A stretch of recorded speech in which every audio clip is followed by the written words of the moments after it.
Au moins, il ne m'appelle. Jean Lafitte. Vincent Dartos. Francis Cazot. Jean-Louis Laporte s'est excusé. Pierre Ojelka. Roseline Lacouture.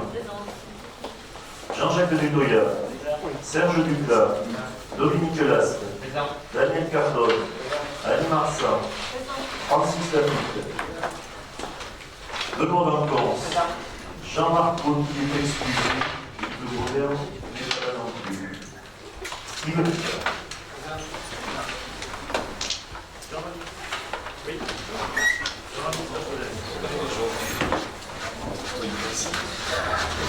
Jean-Alix Lafonesse.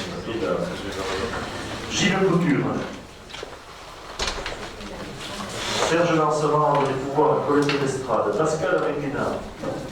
Jean-Claude Gardure. Colette d'Estrade. Michel Normandieu dans les pouvoirs à Jean-Claude Gardure. Dorine Lafitte d'Arieton. Laval Benoît. Clémence Bon. Henri Ternus a donné pouvoir à Pascal Requena. Monique Hubert. Didier Laplique. Schiffer Lannes. Jean Verseau. Denis Martin. Roland Brisset. Christian Moulin. Philippe Tellet. Stéphane Cabane. Michel Krug. Pierre Lassalle non plus n'est pas là. D'accord. Philippe Manger.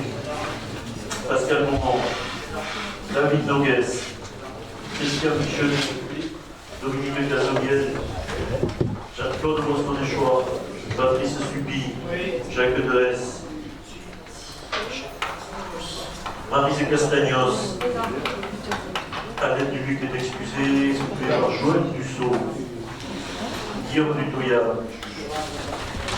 D'accord. Chantal Laribert. Jean-Pierre Ferrer. André Passicos. Jean-Jacques Dané. Jacques Lavenne.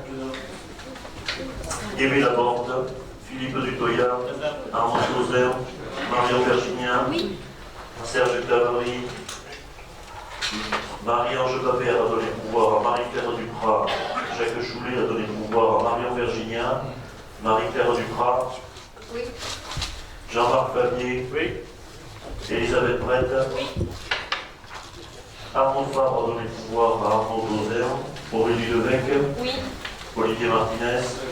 Marjorie Fautous. Jean-Élie Goyer. Frédéric Lespio. Didier Dupouille. Didier Dufour. Geneviève Alaclé, Gilbert Duby et Roland Dufour. Je vous remercie et séance tenante, je laisse le micro à Francis, notre hôte du soir. Bonsoir ceux que je n'ai pas vus, je crois que j'ai vu les gens partis de vous. J'espère que vous avez tous trouvé Auris, même ceux de Loré, qui est la commune, je pense, la plus excentrée de la nouvelle communauté. Comment? On dit Lorette. D'accord. Alors, bah ouais. Et on dit Auris aussi, Auris. Parce que ça porte la confusion avec Auris à côté de Dax. Donc voilà, j'avais fait une première présentation alors, à Aubagnan, je crois, lors des élections communautaires. Je n'ai pas grand-chose de plus à rajouter, si ce n'est que il y a des nouveautés sur Auris, deux nouveautés importantes. C'est que nous sommes en train de faire un lotissement communal de l'Ensilo. Alors, avec deux amateurs, bien sûr. Et puis aussi, nous avons tout récemment la fibre optique qui vient d'arriver dans l'armoire des raccordements aux abonnés ici à côté de la mairie. Donc, ça augure de bonnes. Ça augure d'une possibilité d'avoir un Internet fiable dans le proche avenir, dans les 3 mois qui vont venir. Voilà. Sinon, écoutez, je ne vais pas vous raconter la vidéo qu'on va continuer cette soirée. Monsieur le Président, courage. Merci Francis. Pour démarrer la séance, y a déjà des commentaires ou des observations sur le PV de la séance précédente? S'il n'y a pas de commentaires ou d'observations, est-ce qu'il y a des oppositions à l'adoption du PV, des abstentions? Je vous en remercie. Je vous propose de nommer comme secrétaire de séance Francis Cazot. Est-ce qu'il y a aussi des oppositions, des abstentions? Un petit rappel, notre charmante photographe attendra ce qui n'a pas pu encore piéger pour faire le trombinoscope, que la commission communication puisse présenter l'organigramme des élus et mettre une tête en place de chaque nom. Merci d'avance. Avant de démarrer l'ordre du jour tel qu'il vous a été proposé, présenté, j'aimerais faire un petit panorama des perspectives pour l'année, qu'on vous allez retrouver dans le cadre du DOB, et peut-être un peu au-delà. Pourquoi maintenant? Parce que la plupart des commissions ont commencé à travailler, on a nouvelle des échanges, me semble-t-il, sont assez fructueux et orientent suffisamment les choses pour qu'on puisse avoir une vision d'ensemble de ce que seraient les actions sur les 3 années de mandat qui nous restent, et puis peut-être certaines qui auront une action au-delà. Donc je voudrais vous, compétence par compétence, et en quelques mots, poser les objectifs, on va dire, de dans chaque domaine. En matière de finances, il me semble nécessaire, c'est qu'il y ait une analyse en profondeur un peu des marges de manœuvre, puisque, comme je vais le dire en bureau, la compilation des comptes administratifs que l'on a aujourd'hui ne sera pas le budget de 2017 et le compte administratif qui en découlera, puisque la situation fusionnée sera sensiblement différente de la compilation des situations antérieures. Donc je pense qu'il y aura une analyse d'établissement de prospective sur les 3 ans qui met en évidence les marges de manœuvre et en parallèle à une renégociation peut-être de la dette ou en tout cas un examen attentif de ce volet-là. Voilà un peu pour les actions qui seront amenées, me semble-t-il, sur ces 3 ans en matière de finances. En matière de développement économique, quelle pourrait être l'action de notre communauté des communes? Le premier point, c'est de poursuivre évidemment l'engagement dans les 2 syndicats mixtes auxquels adhèrent Chalosse-Tursan. Donc pour mémoire, c'est Gardin-Pyrénées qui représente 25 hectares et le syndicat mixte à Groland qui a 80 hectares, avec des objectifs relativement différents. Et là, on parle bien d'un projet qui va bien au-delà des 3 ans, puisque je pense que si on se retrouve dans 10 ans, il en sera encore question, puisque c'est plutôt à l'horizon 10-20 ans pour Agroland d'évolution que se situe la perspective. Concernant Agroland, une petite information, ce qui sera l'opération de l'action en 2017, c'est que le syndicat Agroland, plutôt le JP Agroland, sera pilote, en tout cas monteur d'un cluster biosécurité dans le cadre de la lutte contre la terre et donc la remise en production.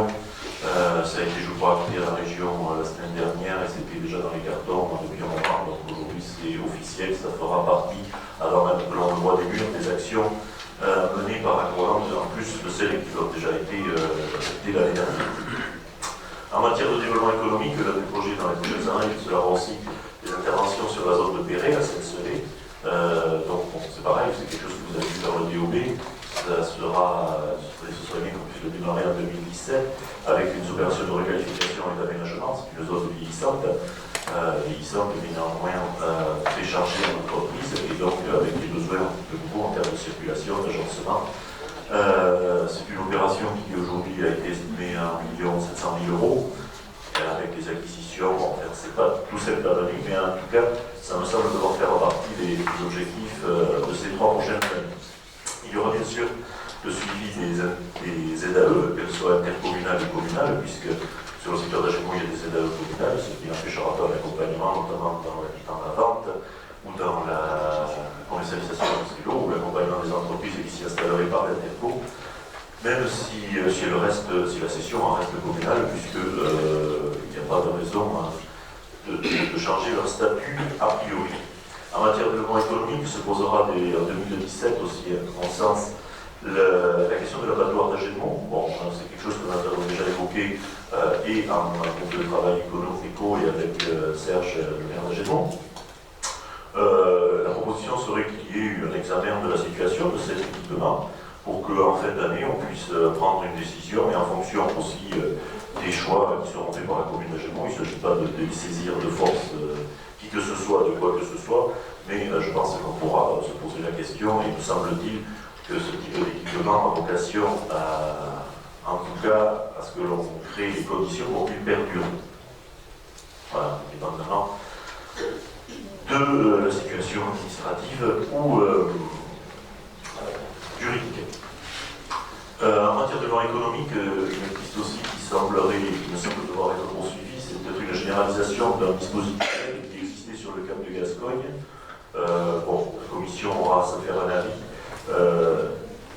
À voir en fonction de l'année, puisqu'il y aurait peut-être possibilité de déclencher, alors pas une OCM, mais bon, soit à l'échelle du pays, il y a une réflexion qui est menée et qui sera tranchée au prochain conseil syndical normalement, pour savoir si elle est menée au niveau du pays, sur quelques intercos au sein du pays, mais pilotés par le pays, ou si chaque interco y va de sa propre démarche. Donc voilà, je pense que si le pays n'y va pas en tant que tel, il faudra peut-être que l'on regarde pour voir si les dispositifs que nous avons mis en place, nous pouvons mettre en place par ailleurs, y suppléent efficacement. Quelle est la solution la plus efficace, en sachant que les OCM maintenant sont par appel à projet. Je crois que le prochain dépôt d'appel à projet est en juin de mémoire. Je ne sais pas s'il y en a qui auront une info plus précise. Donc ça va être, il faudra se déterminer assez rapidement. Voilà les grandes lignes pour le développement économique. Pour l'aménagement du territoire, 2017, il y a la première action à mener, c'est la reprise des PLU qui sont en cours de modification. De mémoire, il y en a 4 ou 5. Ça se fait Banco, RIS, Ongo et je crois que c'est tout qui était en mouvement. Donc ça sera la première opération à mener. Avec une reprise puisque l'Interco a la compétence depuis le 1er janvier. Donc ça, c'est assez factuel. Après, il y a une programmation sur les 2 ou 3 années à venir que je voudrais vous proposer. En tout cas, je demandais à la commission de voir travailler dans ce sens-là. La proposition, c'est que sur 2017 et 2018, on mette en œuvre un schéma d'aménagement, un pré-PADD, on l'appelle comme on veut. En tout cas, une réflexion commune sur l'urbanisme, une réflexion préalable à une phase de PLUI, que l'on pourrait faire démarrer en 2019, et pour qu'il y ait un travail dès à présent. Alors pourquoi voulez-vous ne pas démarrer un PLUI dès aujourd'hui? À mon sens, démarrer un PLUI aujourd'hui, avant que le SCOT ne soit achevé, le SCOT devrait voir son approbation en 2019, normalement, et je ne pense pas qu'il soit déjà, il n'est pas imposé, il n'y a pas d'urgence à déclencher le PLUI. L'urgence, je veux dire, administrativement parlant, il y a des communes qui trouvent qu'il y aurait urgence à se saisir du sujet, je l'entends aussi. Je pense qu'il faut surtout une réflexion et que l'on sache vers quoi on veut aller. Après, la façon administrative qui a expliqué le PLUI, je pense qu'il vaut mieux le caler avec la fin du SCOT pour ne pas risquer d'avoir un PLUI où on va réfléchir et où on formalise des choses qui devront se mettre en adéquation avec un SCOT qui donc sera approuvé en 2019 et sur lesquels on serait susceptible de revenir immédiatement. La réflexion me semble pertinente, la formalisation, pas forcément. En matière d'environnement et de développement durable, il y a deux, trois actions, notamment la mise en place du plan climat-énergie. Alors certes, il n'y a pas de contraintes fortes, mais je pense que c'est aussi une liste de réflexion qu'il nous faut avancer, et l'avancer dès à présent, sans plus tarder. Il y a une préparation de la prise de compétence GEMAPI. Alors c'est en 2018, mais en 2018 c'est dans 8 mois déjà. Donc bon, je sais que Jean-Jacques était ce matin ici même, je crois, avec en réunion et en réflexion avec les syndicats de rivière. Je pense que là, effectivement, il y a un travail à poursuivre. Il semblerait assez logique, tant que les conditions soient réunies, que cette compétence GEMAPI glisse plutôt vers les syndicats de rivière pour avoir une gestion de bassin, pas une gestion ponctuelle. Je ne pense pas qu'il y ait de démenti dans c'était l'idée que ça prenait, ou le sens que ça prenait, et j'en confirme que ça évolue toujours dans ce sens-là. En matière d'environnement durable, il y a la question des ordures ménagères. Alors, on en a déjà débattu en bureau à différents moments. Depuis ce matin, alors s'il y a des délégués au CETOM, ils ne confirmeront pas, il y a bien eu une délibération ce matin qui fixait que la question des zonages était, depuis aujourd'hui, du ressort des intercos. C'est bien ça. Hein, j'ai des bons échos. Il y a des délégués au CETOM, personne ne dit le contraire. J'ai bien compris le sens de ce qui a été décidé ce matin. Bon. Donc, depuis aujourd'hui, effectivement, c'est aux intercos d'instaurer des zonages si elles souhaitent l'instaurer, ce qui présuppose que jusqu'à ce matin, c'était bien au CETOM de le faire s'il y avait lieu de le faire. Et en matière de zonage, il y aura donc une réflexion à mener. Moi, je pense qu'il y a un objectif simple à atteindre, c'est qu'on reconstitue en termes de collecte par habitant le montant qui est fixé par le CETOM, c'est-à-dire à nous d'inventer le dispositif qui fait qu'il y ait une équité de traitement et de contribution de chaque citoyen par rapport à ce service-là. En matière de culture, il y aura bien sûr la gestion des équipements de Jean Saradé et Agemont qui existent déjà. Je pense que tout le monde comprendra qu'il serait souhaitable qu'on puisse voir paraître et sortir de terre, peut-être pas sortir de terre puisqu'il était déjà hors de terre, un équipement sur CSV en complément des équipements existants. D'ailleurs, on y était ce matin, effectivement avec diverses options qui semblent crédibles et sur lesquelles il serait intéressant de travailler dès cette année et pour les mois et années à venir.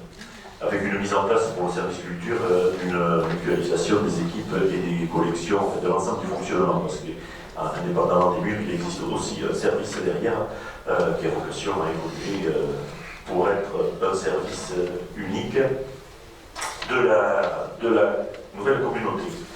Sur les compétences musique, les pistes sont assez simples, me semble-t-il, avec une poursuite de ce qui avait été mené sur HCU, où il y avait une vraie politique communautaire en la matière. Et donc je pense qu'il serait tout à fait pertinent de pouvoir poursuivre ces actions-là et de mener une réflexion qui a d'ailleurs déjà été entamée. Concernant les écoles de musique associatives, ou plutôt l'accès des enfants du territoire à des écoles de musique associatives, me semble-t-il que l'idée de départ qui permettrait une équité d'accès, c'est-à-dire que le reste à charge d'une famille, pour faire un simple, soit un peu le même dans tous les cas de figure, quelle que soit l'école à laquelle on accède, serait un bon axe de travail. Savoir comment est-ce qu'on peut aider les écoles de musique directement, les familles par l'accès, et puis voir surtout quel lien il y a entre l'interco et les communes aussi, pour permettre à cette activité de perdurer. Concernant le sport, c'est un peu anecdotique, mais bon, il faudra qu'il y ait une harmonisation des dispositifs d'aide, puisque à nous en avions 3 totalement, voire radicalement assez différents en tout cas. Concernant l'enfance-jeunesse, bien sûr, en 2017, la première chose qui est déjà entamée, c'est une harmonisation de l'existant, des tarifs, du fonctionnement des différents centres de loisirs, crèches, avec la garderie.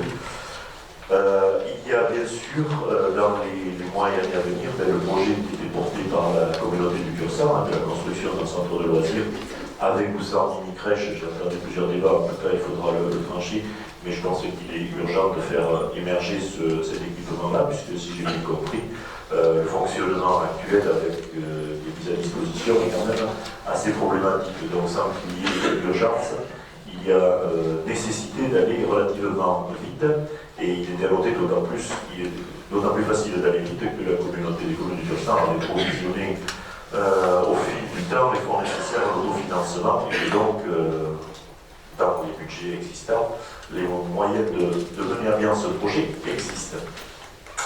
En matière d'habitat, 2 ou 3 pistes aussi. Bon, il y a, donc, comme vous le savez, une OPH qui avait été initiée sur le cap de Gascogne et qui a lieu de dérouler et de développer. Pour mémoire, c'était, alors je parle uniquement en termes d'intervention, 375 000 € prévus sur 3 ans. Ça risque d'être un peu plus de 3 ans puisque la planilleur ne sera pas encore complète.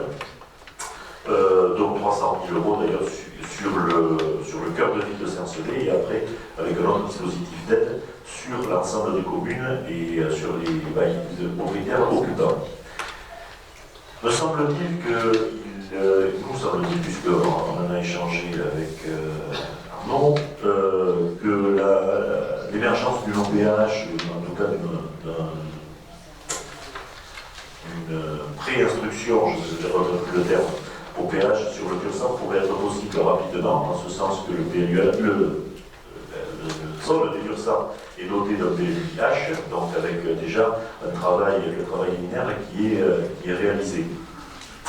Et dans une deuxième phase, ou en simultané, le lancement d'un PLH sur l'ex-territoire d'HCU, ce qui permettrait d'une part de couvrir complètement en PLH le nouveau territoire, donc terminer la réflexion sur HCU, qui permettrait d'une part d'aborder le schéma d'aménagement dont je parlais précédemment et la préparation d'un PLUI, et d'autre part de préparer aussi la mise en œuvre de l'OPH à l'échelle de 2 ans, 3 ans, puisque la durée de mise en place d'un PLH, quand tout va bien, à moins de 2 ans, c'est quand même assez compliqué de le faire, pour l'avoir vécu récemment.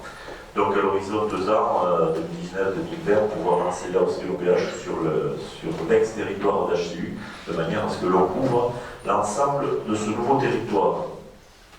En matière d'équipement technique, mutualisation et services techniques, la réflexion, nous semble-t-il, devoir porter sur le lancement d'un schéma de mutualisation. C'est un peu comme le plan climat-énergie. Il n'y a pas d'obligation, mais je pense que la réflexion peut être aussi sur ce domaine-là, et ce schéma-là est théoriquement obligatoire. Il serait pertinent de s'en saisir de manière à réfléchir à une mutualisation effective entre les communes ou entre les intercos et communes. Cette commission aura également vocation à analyser les besoins en termes de services techniques réellement, au vu du nouveau périmètre, au vu des missions qui seront confiées ou demandées à ces services techniques, et de préfigurer la configuration que devront avoir les services techniques communautaires de demain. Et enfin, en matière d'équipement, mener une réflexion sur l'équipement piscine, puisque c'est en dehors de ce qui a été précité ou qui est dans une compétence particulière, ce sont les seuls équipements communautaires. Il y a des fonctionnements disparates et différents sur le territoire, entre une gestion communautaire, la gestion communale avec l'intervention communautaire, la gestion purement communale. Il serait là aussi pertinent d'harmoniser tout en essayant de respecter les desiderata des communes quand elles souhaitent le garder, et voir comment est-ce que, et s'il y a lieu, que l'intercommunalité se saisisse du sujet, et si oui, à quel niveau, en gestion directe ou en intervention indirecte. En matière de compétences voirie, 2017, il faut absolument que l'on mette en place un règlement et donc que l'on amende les uns et les autres, dans un sens ou dans l'autre, nos fonctionnements antérieurs de manière à en trouver un nouveau, en tirant parti de ce que l'on a fait de bien et en essayant de gommer ce que l'on a fait, je pense qu'on est tous au même point, d'un peu moins efficace. Un outil à mettre en place également par la commission voirie ce serait de mettre en place un SIG, de manière à mettre en place une gestion de réseau véritablement, une gestion de ce réseau voirie, de manière à avoir aussi une vision d'ensemble, parce que la taille, en l'occurrence, est peut-être un inconvénient sur la vision d'ensemble de ce vaste domaine routier qui doit faire, je ne sais plus combien, 800 ou 850 km. Là aussi, il faudra qu'il y ait une analyse des besoins d'équipe technique. Il en existe un embryon. La commission voirie, on a déjà vu la commission voirie, aura à évaluer quelle est la pertinence du maintien de ce service, si oui, à quelle hauteur, avec quelles exceptions. Donc, un travail assez précis pour savoir comment est-ce qu'on veut fonctionner dans les années à venir. Et je pense qu'en matière de voirie, et pour être pérenne, il faut intégrer pas une donnée un peu financière, de manière à avoir une gestion de la voirie qui n'ait pas aussi peu de recours à l'emprunt. Alors c'est pas forcément évident comme ça, mais je pense que pour avoir une gestion saine et à long terme, et qu'au-delà des 2 ou 3 ans, on puisse avoir un mécanisme, que l'on mette en place un mécanisme qui soit pérenne et qui soit de même à garantir. Il ne faut pas se raconter l'histoire, même si c'est dans la section d'investissement, c'est une dépense de fonctionnement qui revient tous les ans. Je pense qu'il faut avoir le courage de le gérer comme tel, même si à un moment ou à un autre, ça peut être un peu compliqué. Je ne parle pas s'il y a des interventions sur des ouvrages majeurs, mais je parle bien du fonctionnement de ce qui est règlement. En matière de communication, la communication, c'est facile à résumer, je ne suis pas sûr que ce soit aussi facile à faire.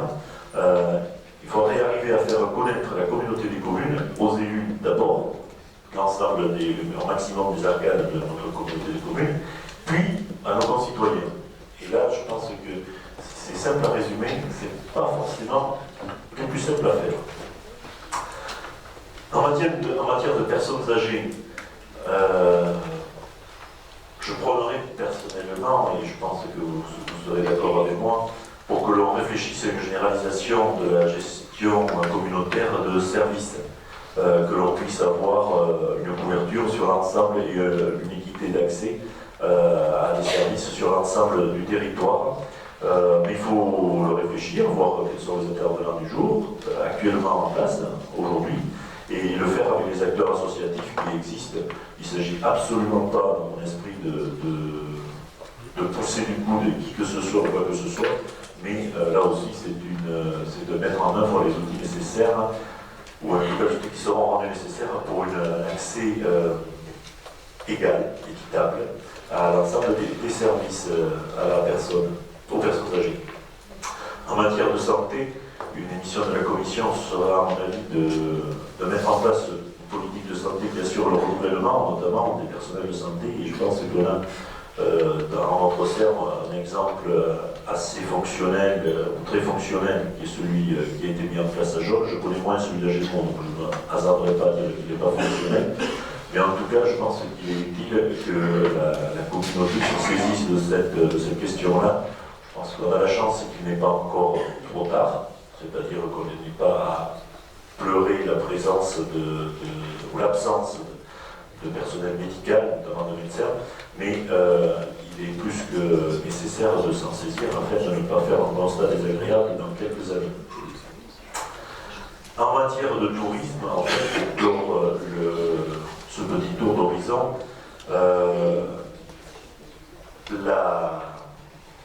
l'approche en matière de tourisme, je pense, et je sais que Pascal pense la même chose puisqu'on en a régulièrement échangé et donné encore, il faut qu'on arrive à fédérer les offices de tourisme, en tout cas les politiques touristiques, de Mont-de-Marsan à Hamon et de Mugron à Jaune.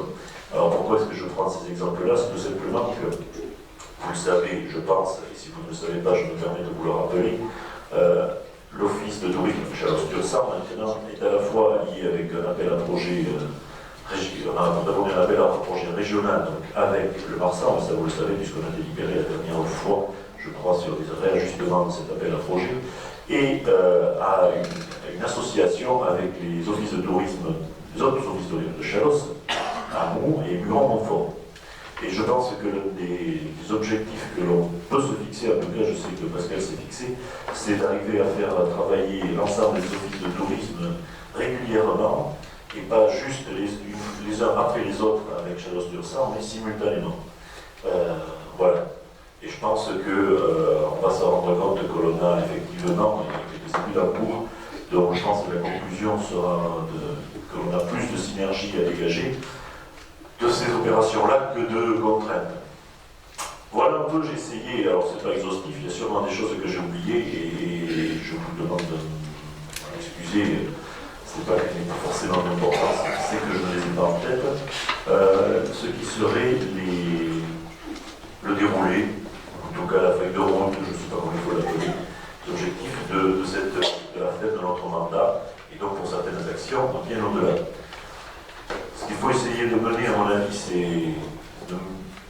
dans ces orientations-là, c'est de voir aussi le partage commune comme, et que l'on ne joue pas trop souvent à se renvoyer, parce qu'on est tous élus communaux et communautaires, une patate chaude, parce que tout simplement le budget des 50 communes est à peu près 2 fois et demi, entre 2 fois et demi et 3 fois le budget de la Concorde. Donc ça veut dire que les leviers ne sont pas tous au même endroit. C'est le CIF qui me fait dire ça, il y a un CIF de 0,32, ça veut dire tout simplement que les intercos perçoivent 32% de la fiscalité. Donc 68% est bien perçu par les communes. Alors, voilà, c'est le panorama de départ, et je pense qu'il faut essayer de dégager les synergies. Je pense qu'il y a des actions où les opérations, on va dire un accompagnement de sport, on va dire un accompagnement de musique, je pense qu'il nous faudra avoir une attitude qui fait que ce soit des synergies qui se dégagent dans ces domaines-là, et dans bien d'autres. Voilà un peu, et en préambule, les tours d'horizon que je voulais vous soumettre. Je pense que personne n'a découvert grand-chose, c'est-à-dire que selon les pôles d'intérêt ou les commissions auxquelles vous avez participé, vous y avez retrouvé, en tout cas, je l'espère, l'essentiel de ce qui avait été vu domaine par domaine.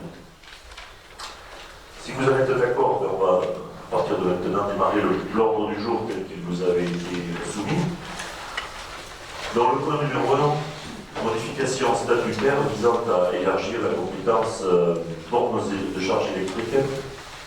Bon, je pense que ça ne nécessite pas de longues explications. La HCU avait cette compétence-là et il nous faut introduire des modifications statutaires permettant de le généraliser à l'ensemble du territoire. Pas de question sur le point. Donc je vais au voix directement. Est-ce qu'il y a des oppositions? Est-ce qu'il y a des abstentions? Je vous en remercie. En matière de développement touristique, je te laisse la parole, Pascal, tu déroules le point.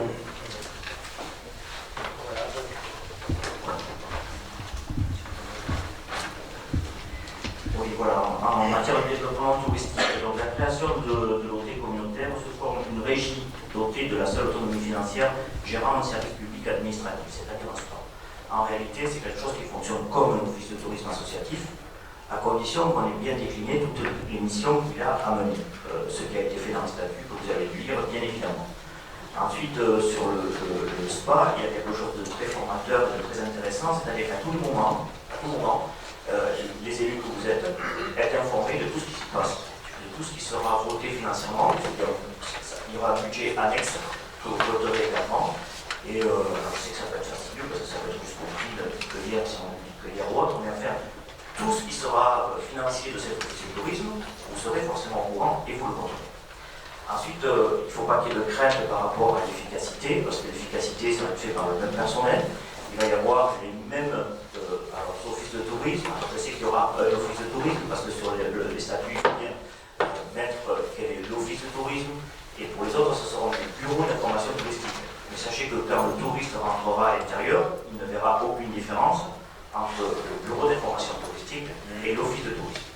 Voilà, alors il y a eu un débat et il a mérité d'exister, on a essayé de s'expliquer là-dessus, de trouver une solution, parce qu'à un moment donné, effectivement, on a pensé que peut-être on pouvait le mettre à Agenmont et qu'effectivement, en le mettant à Agenmont, du moins pour la version administrative, on pouvait faire du moins l'adresse sur le statut.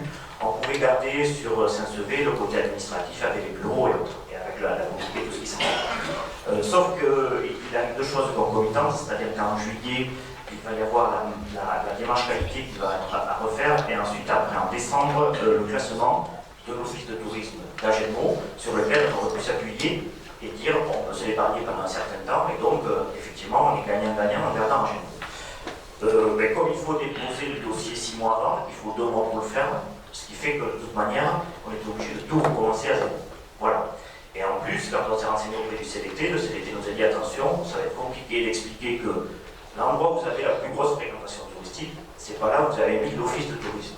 Et comme c'est un audit qui est fait par des organismes privés, et ils vont avoir du mal à comprendre tout ça, donc ils nous ont fortement conseillé, et après en avoir parlé avec Philippe, avec Henri aussi, voilà, je sais que c'est un petit peu un crève-cœur, mais Dans l'action, sachez une chose, c'est que, vous avez tous compris, puisqu'on est tous là, on est sur le même territoire, et que notre territoire n'étant même pas suffisamment important pour vraiment être attractif touristiquement, il faut, comme l'a expliqué Marcel, qu'on dépasse tout ça. Et je suis persuadé qu'il n'est rien fait à l'encontre d'un territoire, tout est fait pour justement accompagner, améliorer, et surtout les prestataires qui sont dessus, parce que je dis, je maintiens et je proclame qu'un bon touriste est un touriste qui laisse des sous. C'est-à-dire qu'on a permis de dire à des prestataires, faites des chambres d'hôtes, faites voilà, des activités, créez des restaurants, des hôtels, et puis de ne pas leur ramener de touristes. Et si notre surface, du moins notre territoire est plus large touristiquement, je suis persuadé qu'on arrivera à cette efficacité-là. Alors c'est aussi un petit peu simple à dire et pas si simple à réaliser, mais je vous promets qu'avec le personnel que nous avons, parce qu'il est qualité, avec l'envie des élus, puisqu'il faudra aussi passer au vote pour le conseil d'exploitation, puisque le SPA fonctionne avec un conseil d'exploitation qui porte des propositions, qui fonctionne comme une commission. Je vous promets que les élus qui sont intéressés au tourisme y étaient intéressés déjà bien avant et ils ne vont pas lâcher le morceau, ils vont défendre tout ce qu'il y a à défendre sans aucun souci. Donc voilà, effectivement, ce SPA va fonctionner avec un conseil d'exploitation où il y aura 10 élus jusqu'à présent, puisque au bureau élargi, nous avons essayé de dégager 10 élus intéressés par le tourisme, et donc il y aura 9 sociaux. Voilà, partagés en 2 collèges. Mais ça, enfin, ça doit être le président qui les propose, puisque c'est sur proposition du président que vous allez voter. Voilà un petit peu pour le SPA. Est-ce qu'il y a des questions auxquelles je pourrais répondre? Donc, s'il n'y a pas de questions, la première délibération avant de constituer le conseil d'exploitation, c'est est-ce que vous êtes favorable à la création d'un SPA pour la gestion de la compétence tourisme en Chalosse-Tirsant? Donc, est-ce qu'il y a des oppositions? Est-ce qu'il y a des abstentions? Donc, le SPA est créé au vu des statuts qui vous ont été transmis. Donc, il nous appartient désormais de désigner les 10 conseillers communautaires qui siégeront. Alors, sauf que j'ai pas le nom de ceux qui avaient... Alors, je l'ai dit. Il y avait un exercice. Alors, les noms ceux qui s'étaient avancés, donc, en plus de moi-même, Pascal Beaumont, Marion Bergignac, Claude Boisseau-Deschouard, Gilles Couture, Philippe Dudoya, Jean Irigoyen, André Passicos, Arnaud Tauzer, Henri Ternus. Pour les élus. Et dans les sociopros, nous sommes proposés Sylvia Courdet, gérante du camping, Xavier Lespinasse, Horis, gérant de gîte, Corinne Favre, Miramont-Sansac, chambre d'hôte, Jacques Demaine, à Gémont, restaurateur, on ne présente pas, Angèle Bazin, Castelnau-Tursan, site touristique, Patrick Delfos, Serre Gaston, un producteur, Fabien Chevalier de Montaut, donc le directeur de la SS Lafitte, Lionel Point, directeur des fermiers landais, et Régis Laporte, viticulteur à Jaune. Directeur. Je remarque vignoble, je ne sais pas s'il est directeur, et comme je ne le connais pas. Merci. Donc voilà pour les sociopros qui pourraient compléter la liste. Est-ce qu'il y a des questions? S'il n'y en a pas, je vais là aussi le mettre aux voix. Est-ce qu'il y a des oppositions à l'élection de ces 19 membres, 10 élus et d'un sociopro? Est-ce qu'il y a des abstentions? Je vous en remercie. Et donc le conseil d'exploitation est constitué. Je te rends la parole sur les points suivants, peut-être. Oui, alors écoute, c'est assez simple. Changement de nom du budget annexe au profit du tourisme sans EV en office du tourisme, Chalosse-Tursan. Parce que ça paraît évident. Pas de problème. Je suppose qu'il n'y a pas d'opposition ni d'abstention dans cette formalité. Mais dans le même style, adhésion au comité départemental du tourisme, au CDT des Landes, et donc désignation des représentants. Alors il en faut 2, donc cela et il fallait en... Philippe Dutoya, Philippe Dutoya dans le suppléant. Donc, concernant la désignation de Pascal en tant que titulaire et Philippe en tant que suppléant au CDT, pas d'opposition, pas d'abstention. Je vous en remercie. Et ensuite, pour terminer le tourisme, convention de remboursement de salaire et de charges par rapport à la charge de mission qui s'occupe du musée à Saint-Tropez, c'est déjà couvert. Et donc 30% des habitants vont être occupés à faire de la mise en tourisme patrimonial sur notre territoire et s'occuper de tout ce qui est tourisme et visite, donc à 30% de son temps, donc et 30% de remboursement à la commune de Saint-Sever. Voilà.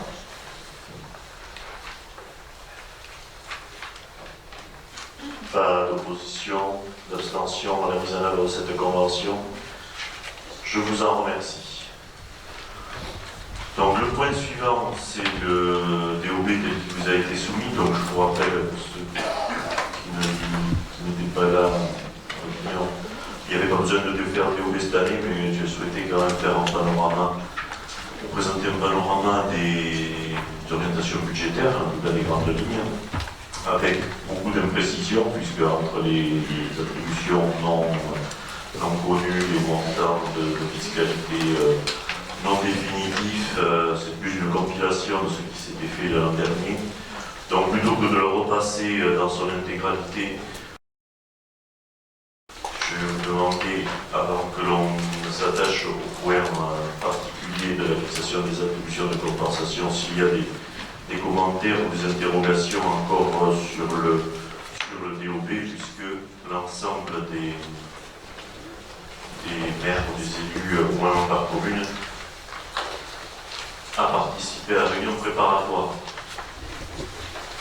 Oui,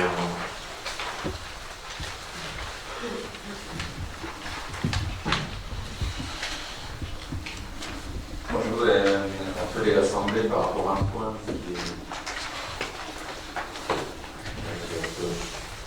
qui est surprenant.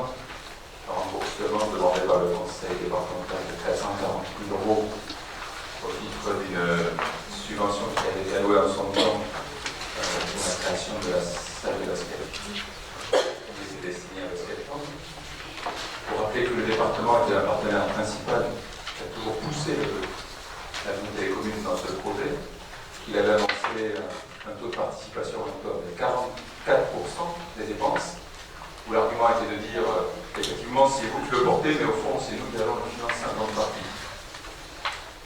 Une subvention de 3 millions d'euros avait été allouée, une acompte permettant d'engager les études avait été versée à hauteur de 440 000 €.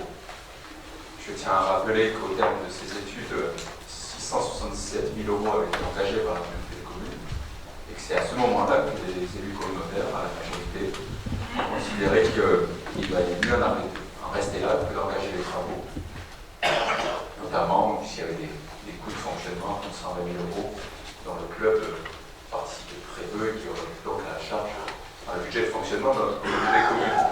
Moi, il paraît logique qu'ayant décidé d'arrêter à la fin des études, que le département participe à hauteur de l'engagement qu'il avait prévu sur l'ensemble du projet, à savoir 44% de ses dépenses engagées. Et donc je ne comprends pas, je trouve même choquant, le remboursement intégral de cette subvention vis-à-vis d'un partenaire qui, dès le départ, avait un peu poussé notre communauté des communes à y aller. Une analyse juridique de surcroît stipule que ce remboursement est certes possible, mais un peu comme cas obligatoire, et encore moins automatique. Et donc, d'ailleurs, en d'autres temps, et dans ma commune, sur des projets qui avaient accompagné le conseil départemental qui ne sont pas allés au terme, le remboursement sur les premières tranches n'avait pas été pratiqué. Et donc, je pense qu'une initiative est encore possible. Peut-être que le président pourrait être accompagné de nos deux conseillers départementaux, de façon à essayer de trouver une conciliation. Parce que je trouve que ce remboursement de 440 000 € est abusif. C'est quand même l'équivalent du budget voirie de l'ensemble de l'ex-communauté du Cap de Gascogne. C'est plus que le budget voirie de l'ensemble des communes de Tursan. Donc c'est le deuxième poste d'un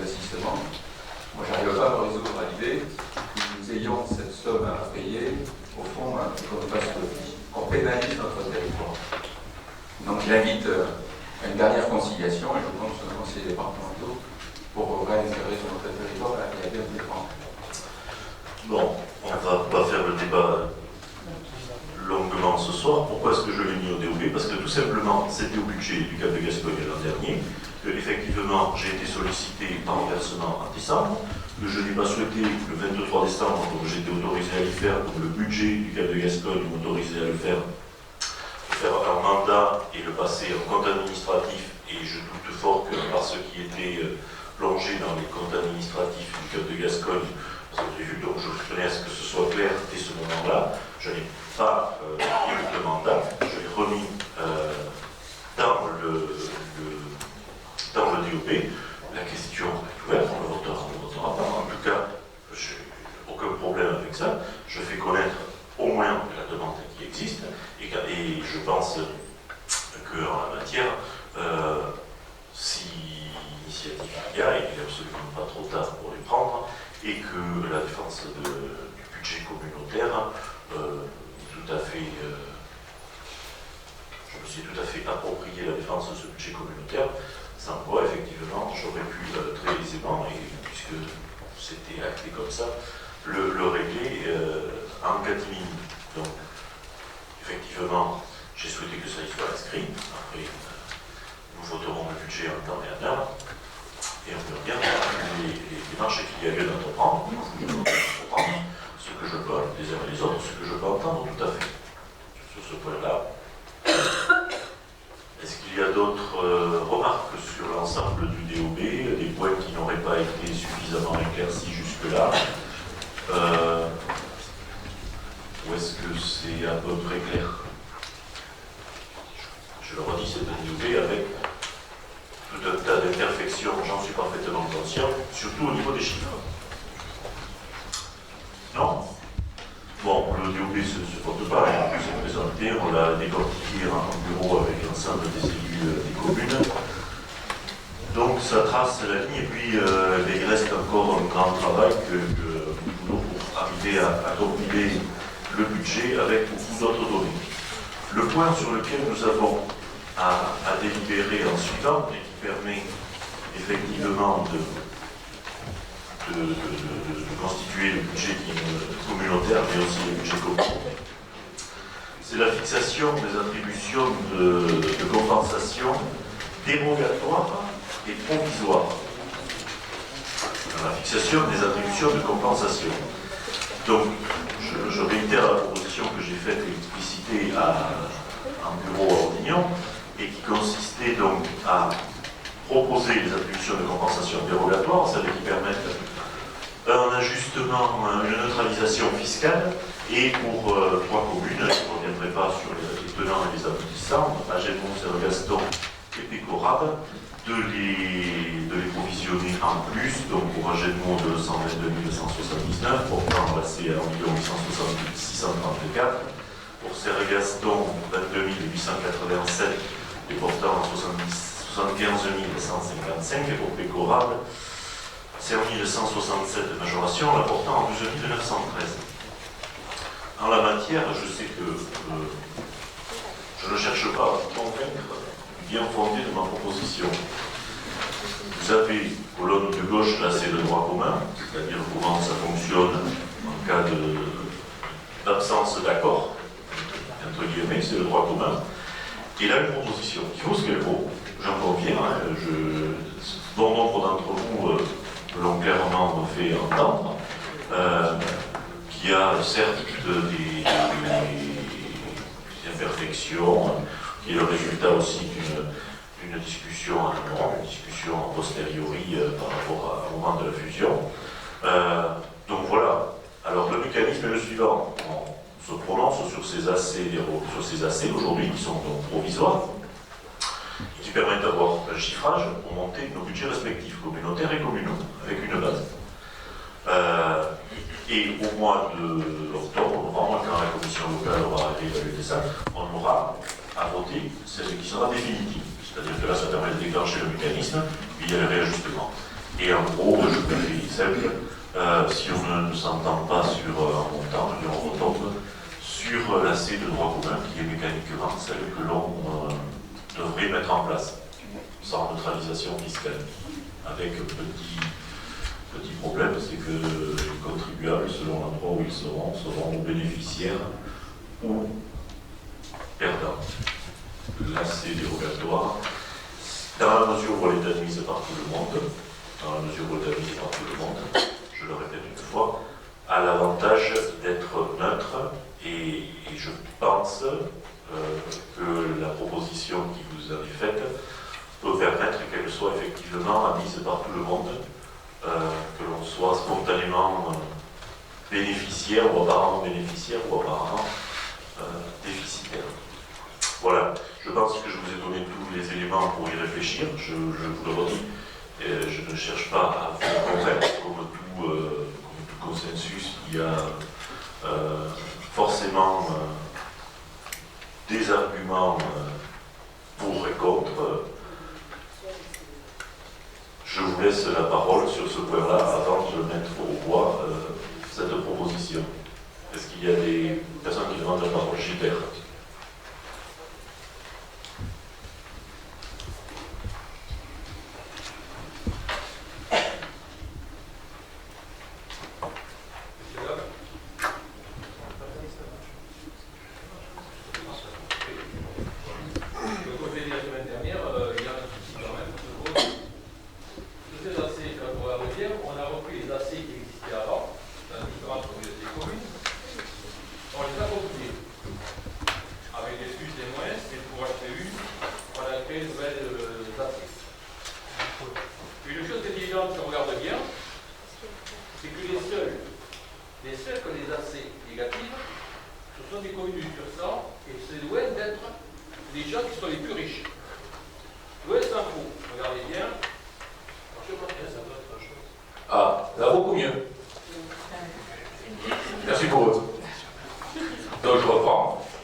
Pour recréer le même mécanisme que sur le Cap de Gascogne ou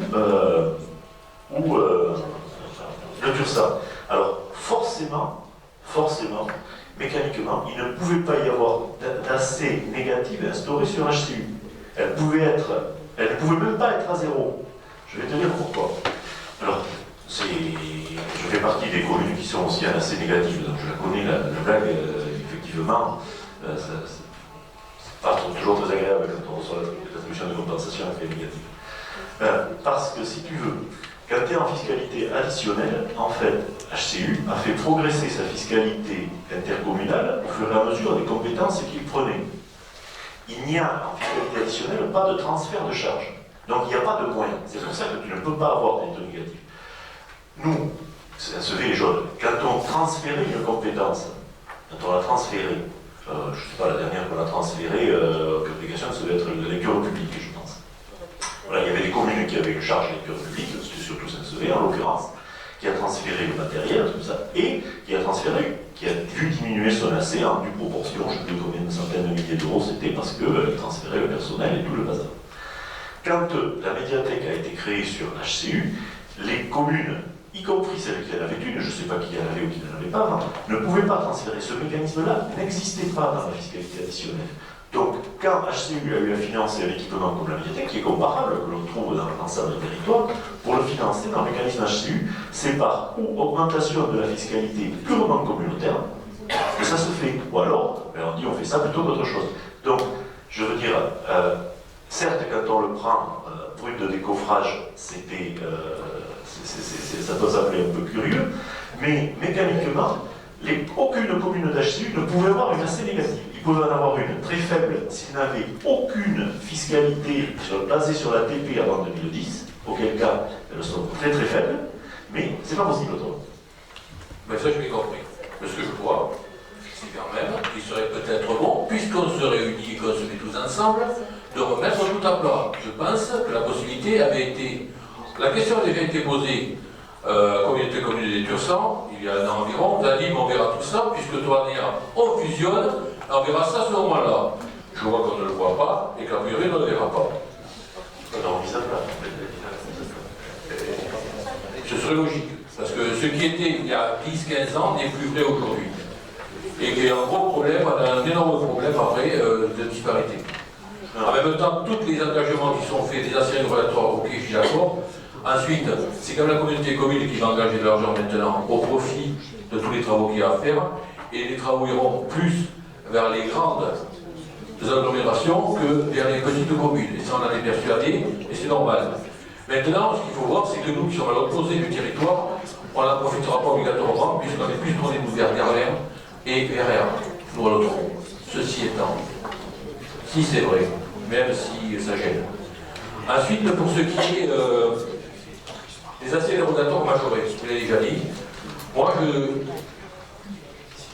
ne comprends pas qu'on reprenne quelque chose qui était déjà existant, mais non réglementaire, et qu'on veut nous faire voter en nous disant maintenant c'est comme ça, et ce sera non réglementaire. Je parle des emplois. Donc, que ce soit Projet ou sur Gaston. On va me dire, oui, mais dans les aspects dérogatoires, HGMO fait l'appui sur 200 quelques mille euros. Moi, je répondrai, nous, on arrive avec un positif de 2 millions d'euros, il y en a qui avec un passif de 8 millions d'euros. En revanche, la dette, elle va être la même pour tout le monde au bout. Voilà ce que je vais dire. Non, mais moi je vous ai rien caché de l'ensemble des éléments qui constituaient la réflexion, et je connaissais ta position, Gilbert, tu l'avais clairement exprimée. Les éléments sont factuels, l'interprétation, moi, la proposition que j'ai mise sur la table me semble être de nature à être acceptable, même si ça n'est pas de gaieté de cœur, par suffisamment de monde pour que l'on puisse partir sur un pied qui tire un trait sur le passé. Alors, il existe évidemment le passé, mais je ne vais pas solder, je m'en excuse, je ne demanderai pas mieux, mais je ne peux pas solder ou corriger diverses lois qui font que l'on en est arrivé là. C'est pas moi qui ai voté la loi qui a supprimé l'ATP, c'est pas moi qui ai voté la loi l'entre, et les mécanismes qui sont là, alors je peux comprendre que ça puisse sembler injuste, qu'il y ait des choses qui puissent sembler injustes. Voilà, je le redis, je n'ai pas l'intention ou ma démarche n'est pas de vous convaincre, elle était juste de vous donner l'ensemble des éléments et pour arriver à ce qui pouvait être admis de part et d'autre. Voilà, après j'entends, hein, c'est... Ok. Dernier point, le FPIC. Le FPIC, quand même, quand on regarde bien, c'était de l'argent qui était donné aux communes les plus défavorisées, donc du moins pour les personnes dans les communes où il y avait le moins d'argent, pour les personnes de ces communes-là, non pas les communes, j'ai bien dit. Et donc, quand on regarde bien, là, la première partie, on a dit, c'est les parties de communauté commune, la partie des communes, mais le calcul lui-même, on ne s'appuie plus du tout sur ce qui est écrit dans l'article de la loi. C'est-à-dire qu'on fait une répartition par habitant, mais sur l'ensemble de la communauté commune. Alors que normalement, le calcul ne se fait pas comme ça, mais se fait par rapport au coefficient fiscal.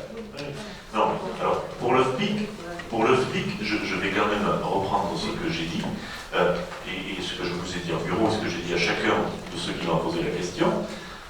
là, c'est une proposition simplifiée. En gros, j'ai dit, je vous ai proposé, pour ne pas s'embêter avec des calculs savants à ce stade-là, bon, considérez que c'est ça.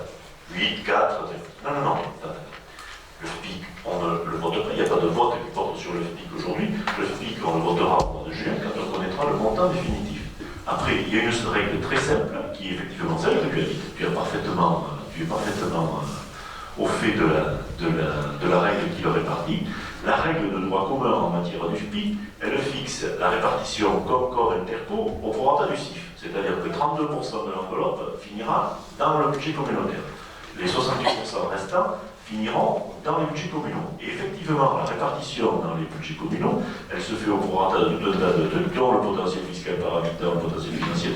Donc, au mois de juin, moi, j'ai aucun problème avec ce truc-là. Si vous me dites, on applique le droit. Non, non, mais je redis ce que j'ai dit, Gilbert. On applique, de toute façon, pour voter 8 euros par habitant et dire on ne fait aucun calcul, il faut l'unanimité. Donc, chaque conseiller communautaire qui pensera que ce système-là n'est pas bon pourra bloquer le rouage. Ça fait partie de ces règles, des règles qui doivent être adoptées à l'unanimité. Donc, entendons-nous bien. Moi, si on me dit pour le FPIC, c'est le droit commun qui va effectivement moduler. Il y a des communes qui auront 2, 3 ou 4 euros par habitant, d'autres qui en auront 10 ou 12. Ça ne pose aucun problème. Simplement, j'avais absolument pas envie de demander aux services fiscaux de faire une simulation avec une hypothèse de résultat qui est aujourd'hui, j'espère juste qu'elle est bonne, parce qu'il y a des choses convergentes que l'ordre de grandeur est bon. Mais là, j'aborde dans ton sens. Je veux dire, le débat, il n'est pas là. On le met sur la... Hein? Oui, non, mais tu as tout à fait raison, parce que j'ai souhaité le mettre dans le FPIC pour qu'effectivement, dans le DOB, cette approche du FPIC, pour que l'on ait les uns et les autres, une approche, ça ne va pas changer radicalement selon les deux pièges, il y aura une variation. Mais bon, mais ceci est un débat, voilà, que je voulais porter à la connaissance des uns présents, pour que chacun puisse faire un budget avec une base, et après c'est au mois de juin, et je le redis, un dispositif simpliste comme celui que j'ai proposé nécessite l'unanimité. Sinon, on reprend exactement ce que tu as dit. Oui, Monique. Juste une remarque. Vous avez discuté de ça dans une réunion de l'air. Discuter de...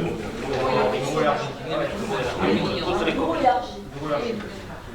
Oui, j'avais souhaité, j'ai convoqué... Non, mais attends, il n'y a pas de souci. Simplement, on n'est pas tous membres du bureau, pas tous maires. Non, mais... Et on n'a pas tous les explications. Donc moi, j'aimerais que l'explication sur les accès de droit commun, les accès dérogatoires, les raisons des accès dérogatoires, elle soit expliquée ici à tout le monde, sans passer une heure dessus. Mais je vous le dis, il y a 50 communes, c'est ça? Donc 50 maires et 73 élus communautaires. Le Coran, c'est le FFJA qui est perçu par... Oui. Qui est perçu par l'Interco. Alors, ta question, elle est sur les modulations pour les 3 communes concernées ou sur le dispositif d'ensemble? D'accord. Il n'y a pas de simplicité, voilà. Oui, bien sûr. Et alors, j'assume. Non, mais tout à fait. Et de même, effectivement, c'est qu'il y a point de vue assez dérogatoire. Je pense que ça concerne tout le monde. Alors, je me rappelle qu'il y a une réunion lundi soir, pour tous ceux qui veulent y aller, une séance rattrapage. Mais bon, non, mais ceci dit, Expliquer le mécanisme. pour le mécanisme purement sur le principe de la mise en place des AC. Donc, je refais rapidement l'historique et vous m'arrêtez si c'est trop flou ou qu'il y a des choses incompréhensibles dans ce que je raconte. Les attributions de compensation, ce qui était en TPU, donc sur le cas de Gascogne et sur le Tursan, vous savez ce que c'est, vous vous rappelez comment elles ont été constituées. Artificiellement, on les a recréées, on les a recalculées à valeur au 1er janvier 2017 sur HCU pour passer pour recréer un passage de mécanisme entre la fiscalité additionnelle et la fiscalité professionnelle unique. Alors, l'attribution de compensation, j'aurais sûrement pas toute la liste des dotations qu'il y a. Elle inclut la part départementale de TH qui était perçue par les communes, qui est maintenant perçue par l'Interco. Elle comprend diverses compensations d'État qui étaient perçues par les communes, qui sont toutes perçues par l'Interco. On compile tout ça, et commune par commune, ça fait l'attribution de compensation. Est-ce que jusque-là c'est clair? Si vous me demandez le détail de toutes les compensations, je suis obligé de faire appel à Frédéric. Mais le mécanisme est simple. Les communes d'HCU qui étaient en fiscalité additionnelle percevaient en proportion une part de la compensation au moment des taxes et des reversements qui ont suppléé à la TV. Pour faire ça, c'était perçu au niveau communal. Tout ça est perçu au niveau intercommunal, mais il doit être reversé parce qu'il y a un principe de neutralité entre les budgets. C'est pas parce qu'il y a un changement de fiscalité que la Concom améliore son budget ou que les communes améliorent leur budget.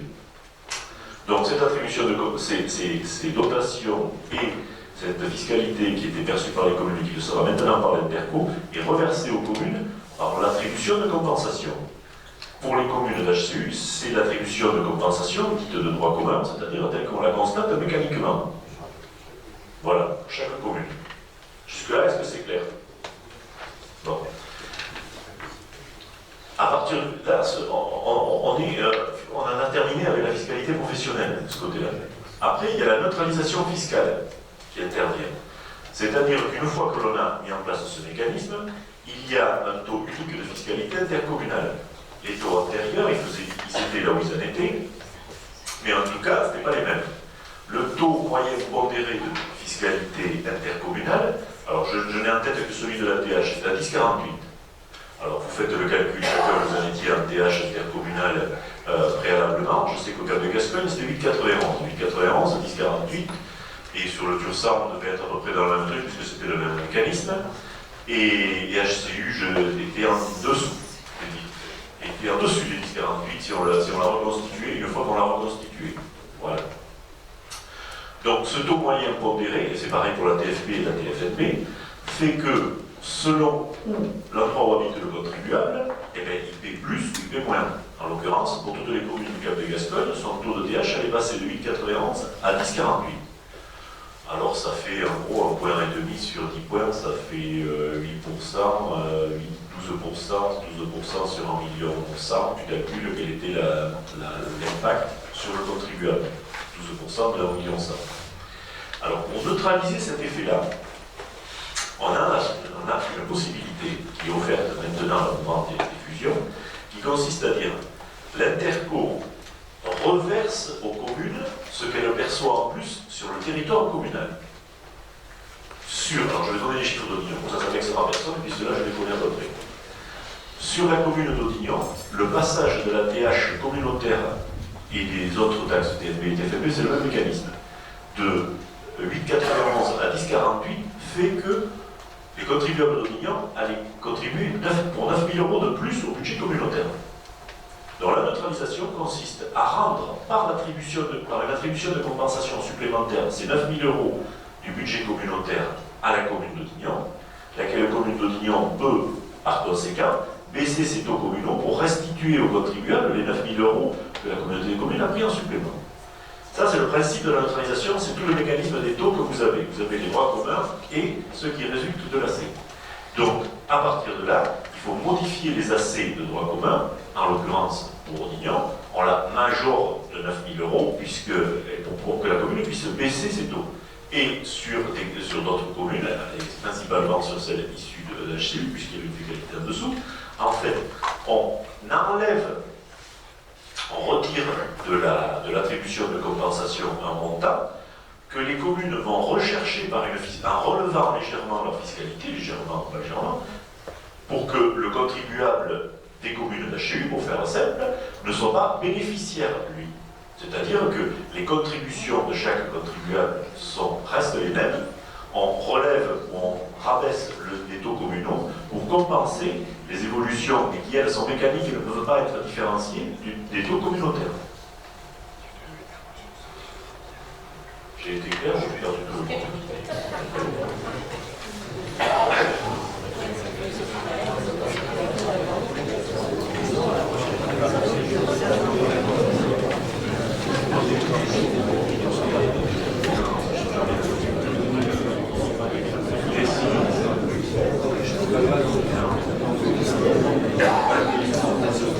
C'est bon sur le mécanisme, un nouveau point, c'est pas bon sur les chiffres. Et pourquoi les problèmes? Parce qu'il y a des agents qui aujourd'hui sont payés par Chalon-sur-Saône, donc Chalon-sur-Saône, je vais le résumer comme ça, et j'espère que les agents n'en prendront pas ombrage, n'ont pas l'usage, que Agenmont peut récupérer, qui bossait avant sur Agenmont et ou sur Serre-Gaston, et le mécanisme, me semble-t-il, puisqu'ils étaient rémunérés jusque-là, et de les restituer aux communes qui en ont l'usage, avec l'argent qui va avec, et je ne peux recevoir que, bon, voilà, ça fait partie des propositions, sauf Bécorat. Sauf Bécorat, oui, oui.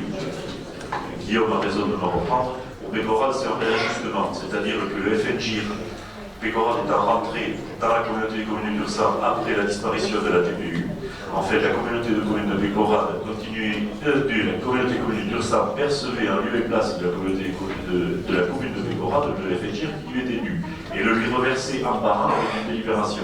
Donc on a l'occasion, pour simplifier les choses, de l'intégrer dans l'attribution de compensation, comme ça il n'y a plus besoin de délibération annuelle, et ce qui est dû à Bécorat de revenir à Bécorat mécaniquement.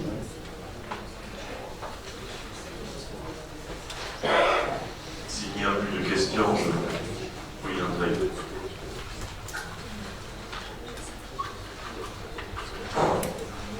Bon, je vais revenir sur ce qui me choque un peu, la dérogatoire majorée, surtout pour Agenmont, pour les services sur un avocat. Je vais être sûr d'avoir tout compris. Bon, pour Agenmont, il s'agit de salariés qui travaillent à Agenmont, qui sont payés par Agenmont. Non. Alors je vais Payés par la communauté des communes. J'ai compris la question, je vais essayer d'y répondre. Non, mais attends, je vais pas finir. Donc, ces gens-là, maintenant, ils travaillent exclusivement sur Agenmont. On est bien d'accord. Ils ne travaillent jamais au sein de la communauté des communes. Alors. Donc, je dis, est-ce que, bon, déjà, je trouve ça anormal que nous payons des ouvriers qui ne vont jamais venir travailler pour nous. Je vais corriger un peu, parce qu'il y a quand même, il faut quand même être un peu plus précis que ça.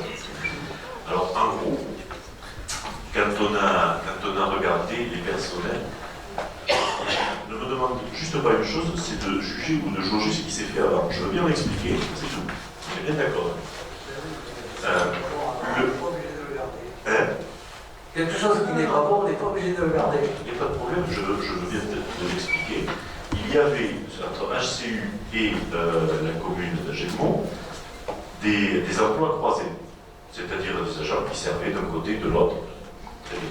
Donc il y a ces 5 agents qui sont pas à temps plein, ça fait, je crois bien, de l'équivalent à temps plein, qui étaient effectivement payés par HCU, qui travaillaient et pour HCU et pour la commune. Et il y a des agents qui étaient salariés de la ville d'Agenmont, que vous avez rencontré, le DST de la ville d'Agenmont, quand il travaillait pour l'Interco, il n'a jamais eu de salaire Interco.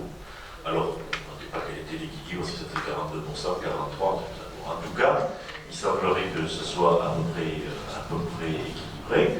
Et donc, la proposition, c'est pour le solder. Si l'Interco Chalon-sur-Saône avait eu, je dirais, besoin des agents, ceux dont elle avait besoin, il y a 2 agents de l'ex-HCU qui sont aujourd'hui dans le locaux au siège de Chalon-sur-Saône, l'une est ici, et l'autre, chez elle, je suppose. Bon, ceux-là ont suivi, ils travaillent pour Chalon-sur-Saône.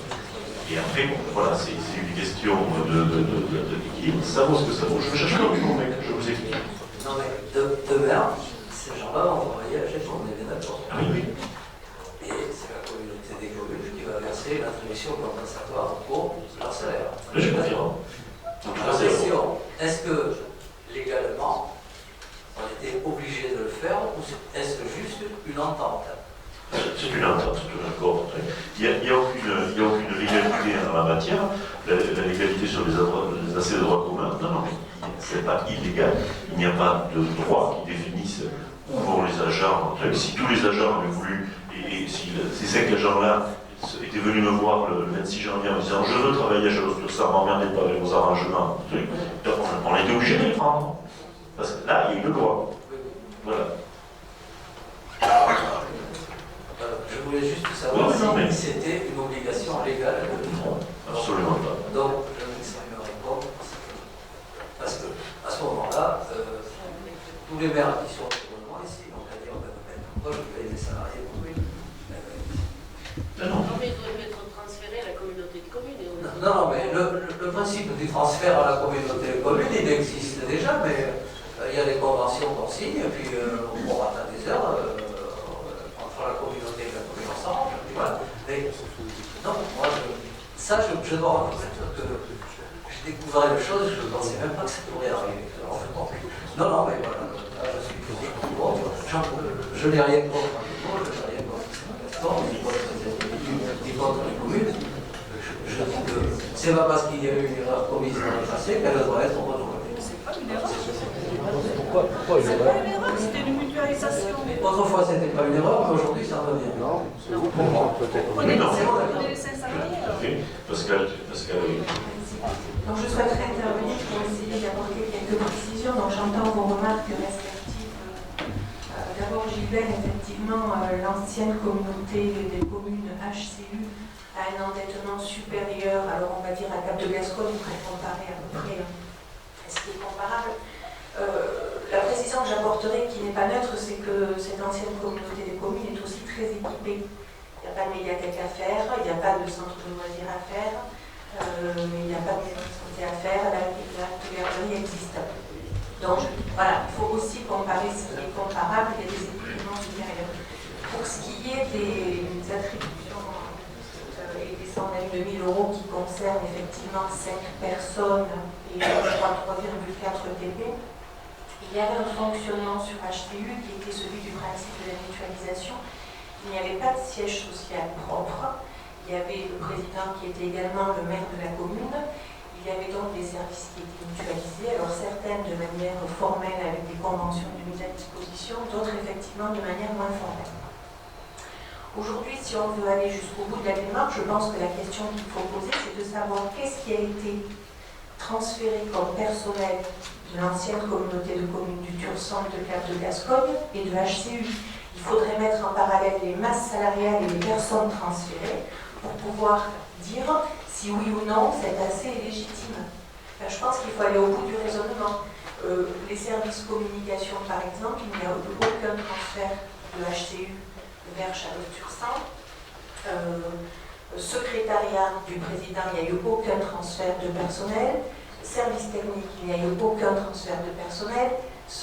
Accueil, il n'y a eu aucun transfert de personnel. Et pourtant, il y a bien des personnes qui travaillaient et pour la commune et pour la communauté de communes, mais sans mise à disposition, parce que de fait, il y avait un siège social commun et il y avait un président qui était également le maire de la GFI. Donc, je respecte votre point de vue, mais j'essaie d'apporter des éclaircissements. Alors là, ce qui se passe sur l'AC qui est proposé, alors aujourd'hui, on voit bien le principe.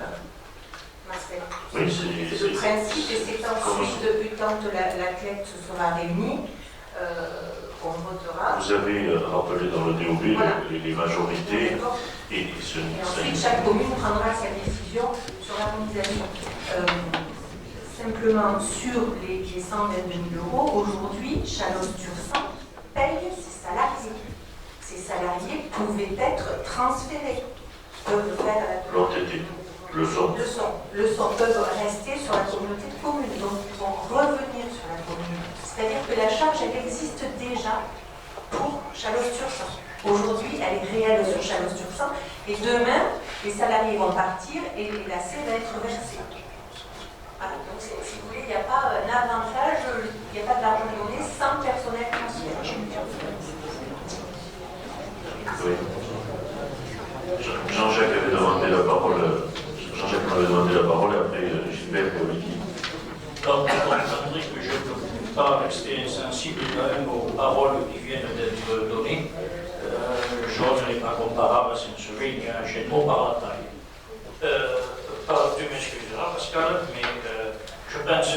ma gestion, puisque tu me tends cette perche que je ne voulais pas développer de sitôt, mais je vais quand même la développer. Parce que si dans le Tursan il manque des choses, certainement il manque quelque chose. Pas forcément beaucoup de choses par rapport au Tursan, par rapport à HCU, hormis le fait de bâtiments à faire pour être bien en rapport aux jeunes, aux enfants, et donc je répète ce qu'a dit Marcel parce que ça c'est pas du cas, nous avions les fonds propres pour assumer la charge nette de cette opération d'émission déduite des subventions.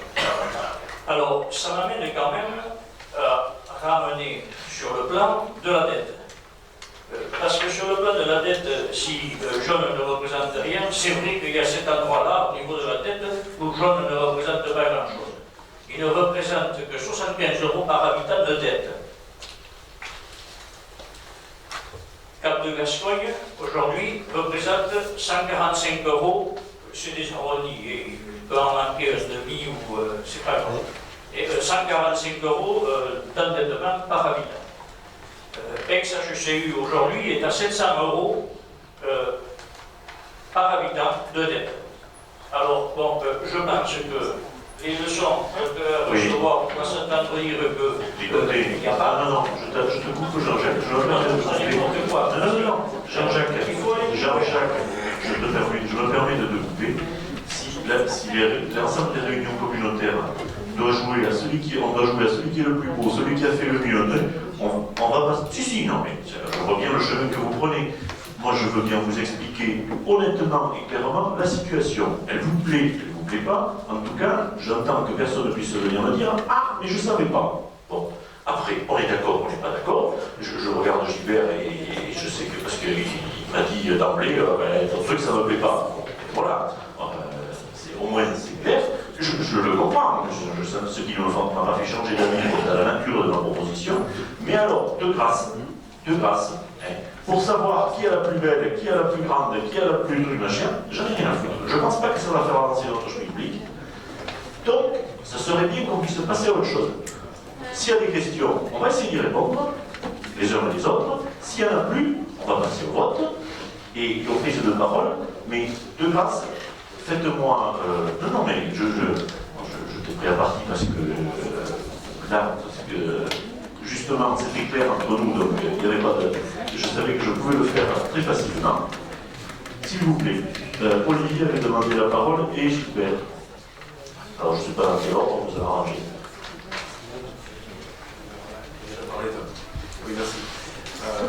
Alors moi, je vais peut-être vous surprendre, mais on ne découvre pas la situation dans laquelle on est. Les trois communautés de communes donc, qui font l'objet d'une fusion, puisque nous sommes là aujourd'hui ensemble, c'est la concrétisation de cette démarche. On a, je pense, tous fait l'effort de se renseigner sur ce que faisaient qui étaient alors les voisins. Moi, au risque de vous surprendre, comme je vous le disais, je me contrefiche de savoir ce qui, avant le 1er janvier de cette année, a été fait ou pas fait bien ou pas bien sur les territoires d'Agetmou, aux Communes Unies ou du Tursan. Pourquoi? Parce que je n'ai pas de légitimité pour juger pourquoi 600 000 € ont été empruntés par Agetmou, aux Communes Unies l'année dernière, et je ne sais pas pourquoi et je ne peux pas le savoir.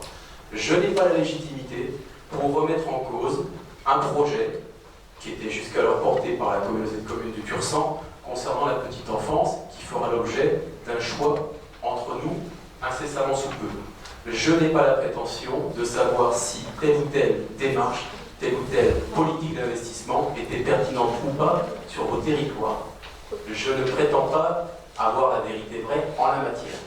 Vos choix ont été faits, vous avez arbitré financièrement, et je rappelle à ceux qui l'oublieraient un peu facilement, c'est que dans des communautés de communes, en général, les choix sont faits quasiment à l'unanimité.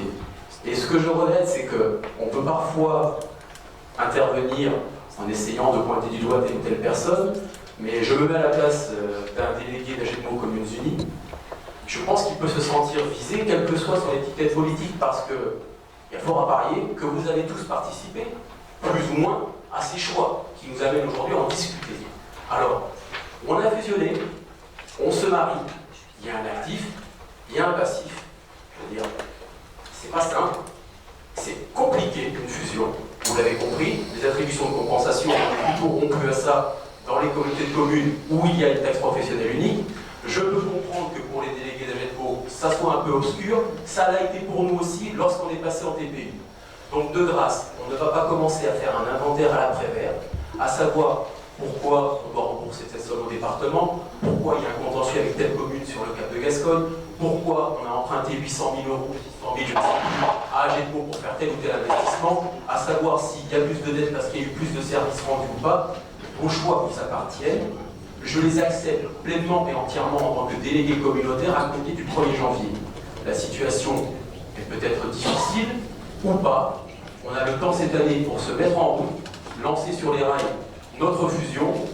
Je vous demande juste de ne pas tomber dans ces travers qui consistent à balancer des petites phrases et à savoir qui est le plus mauvais d'entre nous, le meilleur d'entre vous. C'est tout. Je vous remercie. Super. Pas de souci. Moi, je vais simplement revenir sur ces accès dérogatoires majorés. Tout simplement, il existe un mécanisme, on avait dit qu'on regroupait les personnels, et les personnels qui ne pouvaient pas être pris, le but de se regrouper est de faire des économies de fonctionnement. Je vois que dans l'absolu, les économies de fonctionnement, on n'en fait pas, puisqu'on garde tout le monde, voire même des personnes qu'on n'aurait pas besoin, même si on les transfère ailleurs, mais qu'on continue à les payer. Il existe quand même un mécanisme réglementaire qui s'appelle la rupture conventionnelle. Ça demande à la communauté commune de voir pour faire la rupture conventionnelle avec les employés qui ne souhaitent pas garder, et on leur paye X moins de salaire. Et ça, c'est de la loi. Ça marchait très moyennement avec le fonctionnaire titulaire.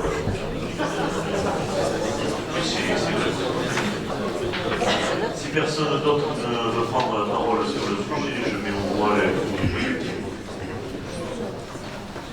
Pardon.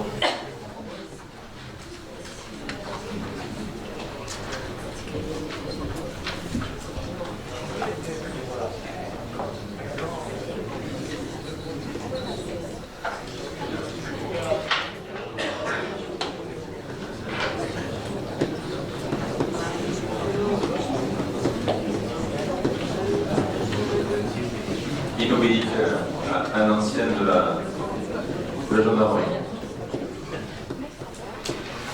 Moi, je voudrais juste rappeler un point sur lequel on n'a pas parlé ce soir, qui faut garder à l'esprit. Effectivement, on a une nouvelle entité préparant l'avenir. C'est que la capacité de désendettement de notre communauté commune est de 16 années. Or, les seuils d'alerte sont entre 9 et 12 ans. C'est-à-dire qu'aujourd'hui, concrètement, on est dans une situation financière de surendettement. Et donc, ça va peser sur notre capacité à aller de l'avant. Pardon, j'ai réexpliqué en bureau que là, alors, j'ai peut-être fait du jeu. Oui. Non, mais juste sur ce point-là, Je voudrais juste finir mon propos. Je sais bien que il peut y avoir, c'est des ratios qui évoluent d'une année sur l'autre, c'est un numérateur et un dénominateur. Il y a malgré tout stock de dette qui est important. Et moi, je crois que la priorité de notre action sera de dégager, d'améliorer nos marges de manœuvre sur le budget de fonctionnement, pour essayer d'avoir une capacité à investir et donc à moderniser notre activité. C'est le seul propos que je voulais faire. D'accord. Non, je vais rappeler aussi ce que j'ai pu dire en réunion de bureau. Alors, quand on a dégagé les marges de manœuvre, je crois que j'ai employé à peu près les mêmes termes sur l'aspect finance. Concernant l'endettement et les ratios, ils sont effectivement constatés là, et je ne pense pas avoir dit autre chose qu'en gros, au-delà de 12, c'est compliqué, sauf que la compilation des chiffres, alors je ne dirais pas qu'on leur fait dire ce que l'on veut aux chiffres qui parlent d'eux-mêmes, à condition que l'on compare des choses, je dirais, parfaitement comparables. C'est-à-dire que la compilation des recettes et des dépenses 2016 des trois intercos ne correspond pas forcément à la compilation des recettes et des dépenses 2017 de l'interco fusionnée. Voilà, c'est juste ce que je voulais rappeler. Il y a notamment l'incidence du FPIC, de ce qui deviendra ou ce qui ne deviendra pas, et des choix que nous ferons, qui impactera lourdement ce résultat-là. Donc, sur le fond,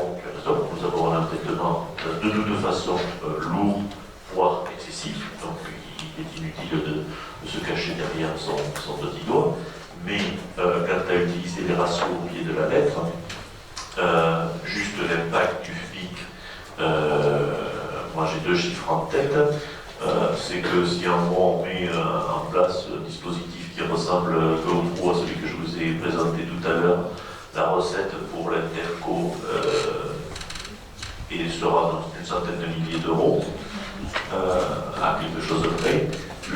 Quand on mesure l'impact du FPIC sur le cumul des 3 budgets précédents, je n'ai pas en tête les chiffres ni du CURSA ni d'HU, par contre j'ai bien en tête celui du Cap de Gascogne. Et c'était moins 511 000. C'est-à-dire que passer de moins 511, une dépense de 511 à une recette de 100, en fonctionnement pur, mais que ça va, il y a des choses qui vont changer. Ceci dit, le constat est néanmoins reste tout à fait valide quant à l'ampleur. Est-ce qu'il y a d'autres... S'il n'y a plus de questions, je vais quand même revoir donc, la proposition d'accès dérogatoire avec les modérations pour les 3 communes, et je ne reviens pas sur le descriptif, qui s'oppose à la mise en œuvre de ces accès dérogatoires provisoires. 3 oppositions. Qui s'abstient? 4 oppositions. Qui s'abstient? Qui s'abstient? 1. Une abstention. Pardon. Ah oui, Stéphane. 2 abstentions. Allez, levez le bras. 1. 1, 2 et 3. Ah, pardon, Guillaume. Ok. Donc, on va l'intégrer comme ça dans les buts non respectifs. Le point suivant. Les durées d'amortissement qui sont à fixer. Je ne vais pas vous en faire à la liste. Vous avez vu le tableau qui était joué, qui reprend les durées d'amortissement, la nouvelle entité, création de l'amortissement. Il n'y a pas de questions particulières sur ce point-là. Donc, est-ce qu'il y a des oppositions à l'instauration de ce tableau en durée d'amortissement? Est-ce qu'il y a des abstentions? Je vous remercie. Point 10, la création de la commission locale d'évaluation du transfert des charges. Il faut qu'elle soit mise en place. Alors, je vous demande d'être attentif. S'il vous plaît. Donc, j'avais proposé en bureau que ce soit d'emblée les maires et leurs suppléants pour les communes qui ont les maires comme titulaires et le suppléant. Est-ce qu'il y a des communes où il y a d'autres choix qui sont faits? Sinon, on ne va pas énumérer les 50 noms, on va les intégrer directement. Donc, pour les communes qui ont un délégué et un suppléant, on est bien d'accord que c'est systématiquement ce binôme-là qui est titulaire et suppléant de la clé. Bon. Pour les communes de Homoco, titulaire, monsieur le maire, suppléant, deuxième délégué. Samadé, même cause, mêmes effets.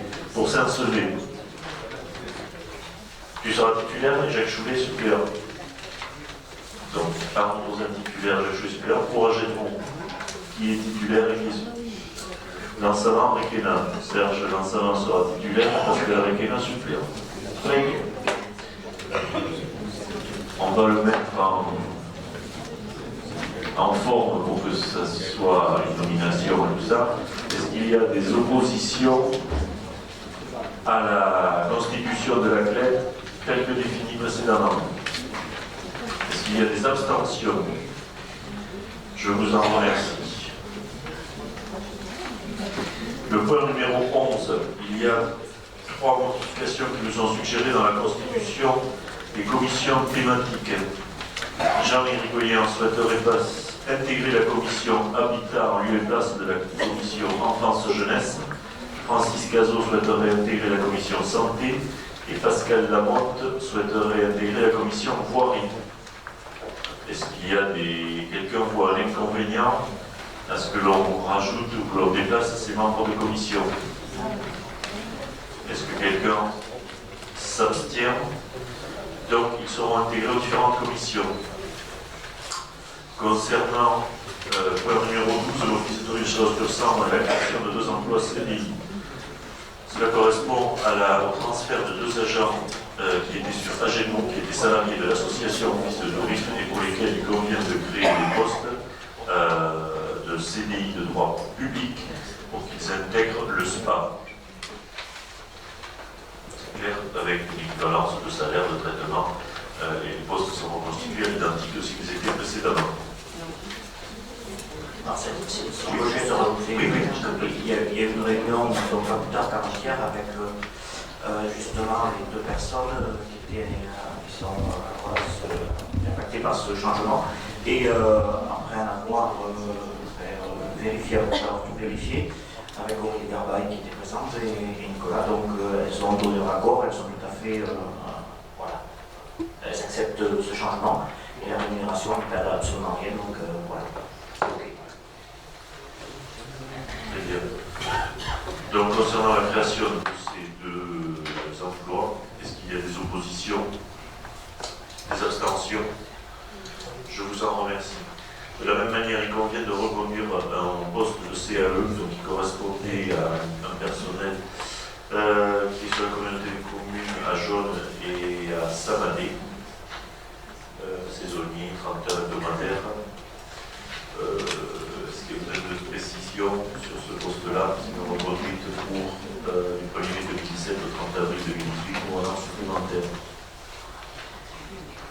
Pas de question. Est-ce qu'il y a des oppositions à la reconduite de ce poste-là? Des abstentions? Point numéro 14, l'instauration du remboursement des frais de personnel intercommunal. Le collectivité, je ne sais pas le topo, c'est comme tous les trucs, il faut recréer le régime d'indemnisation. Vous connaissez chacun dans vos communes, pour les missions des personnels communaux quand ils ne peuvent pas disposer de véhicules communautaire.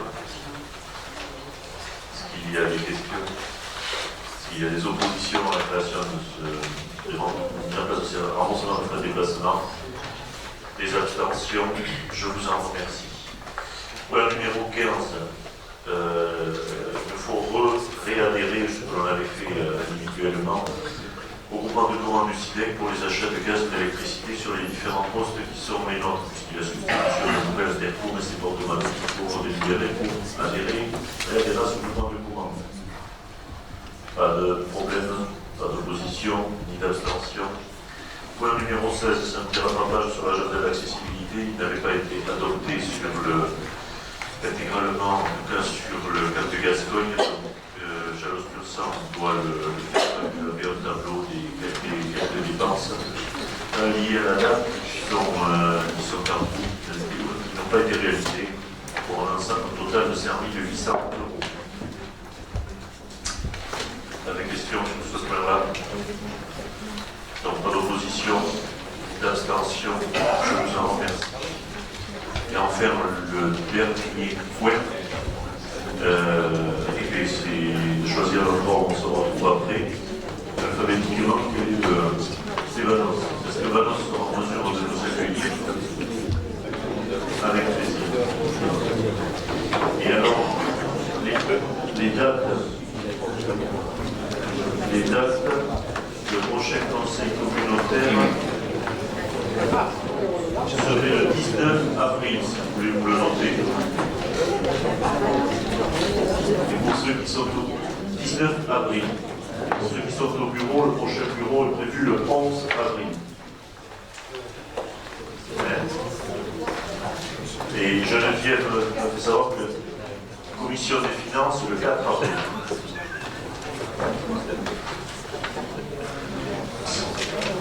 Balance, je propose pour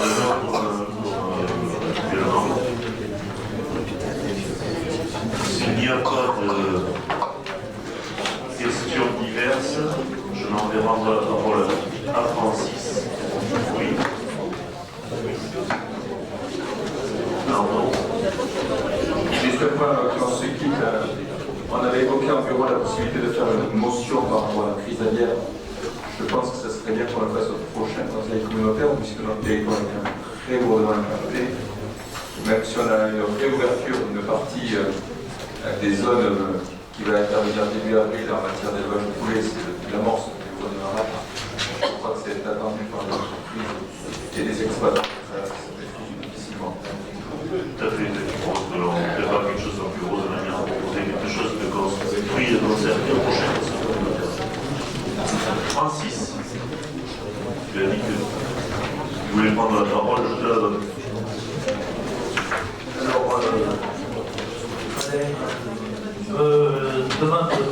rappelé de venir signer le document ici, tout ce qui était à la réunion à Aubagne.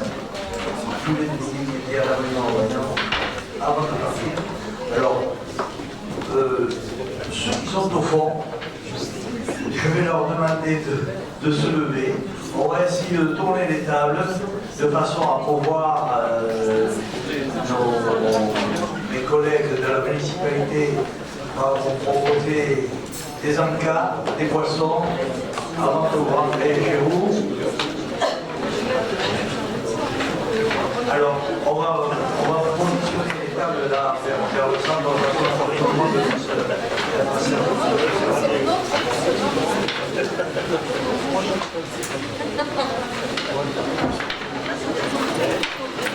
Je vais la